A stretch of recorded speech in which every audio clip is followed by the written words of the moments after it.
Hello zusammen. Our topic for today is Konjunktiv 2.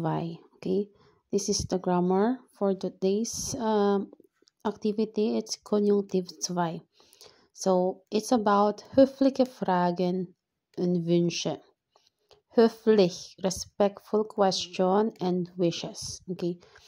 So mapapansin nyo dito, meron tayong list of verbs like haben, können, dürfen, werden, and sollen. And these are the forms of the verbs in the form of subjunctive 2 or conjunctive 2. So, yung haben magiging hätte, hättest, hätte, hätten, hättet, hätten. Si können naman magiging könnte, könntest, könnte, könnten, könntet, könnten. Si dürfen magiging dürfte, dürftest, dürfte, dürften, dürftet, dürften. Werden, würde, würdest, würde, würden, würdet, und würden. Except kay sollen. Ano napansin nyo sa kanilang apat? So, mapapansin nyo guys, the form, ito, yung first rule natin, the first grammar rule, die Konjunktivsformen diese Verben sind wie die Präteritumformen. Ano ba yung Präteritum natin? Ito yung simple past sa English. Yung one word. Plus umlaut. So, from the vowels like a, o, u, magkakaroon ng umlaut. Magiging hette. Di ba ang Präteritum ni haben is hatte? Okay? So, dapat, isa rin siya kung bakit importante si Präteritum, si simple past, kung alam nyo siya, para makapag-form kayo ng subjunctive 2. Kasi, it's like, the subjunctive 2 forms are like Präteritum plus umlaut. Okay?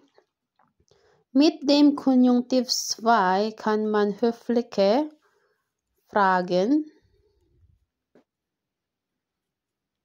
und Wünsche formulieren.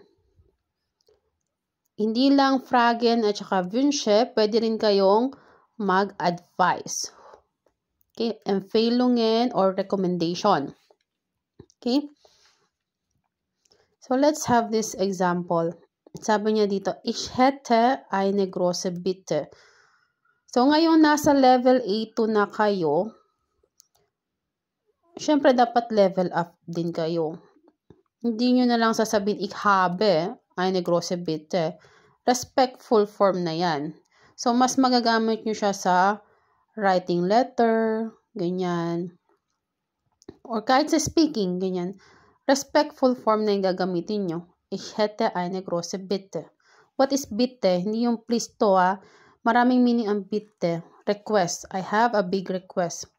Ich habe eine große Bitte. Pero pag respectful form yan, I would have a big request. Okay? Respectful ka na. Hindi na siya parang nagko-command dito. Okay? Next natin, würden Sie das empfehlen? Instead na werden lang, magiging würden, would you recommend it? Okay? Para respectful. Natatandaan nyo si möchte. This is subjunctive form of mögen. Dito siya nanggaling. This is the respectful form of would like. Diba, mögen is like. And then, kapag ang subjunctive form niya, conjunctive 2 niya is möchte. Would like na to. Okay? So, kaya mas sa A1 natin to discuss. Okay? So, next is, dürfte ich Sie anrufen? Okay? Respectful form of to allow. Then, könnten Sie mich eventuell beraten? could you eventually advise me? Ganyan. So, kapag respectful form, level up din kayo, kasi nagle-level kayo, naging A2 na kayo, you use subjunctive 2. Again, how to form it? You have to know the preteritum form of the verb plus umlaut, except sollen. Si sollen, hindi siya nagkaroon ng umlaut dito. Should. Sollte, soltet, solte, solten, soltes, sollten. This is the example of Empfehlungen or Vorschläge.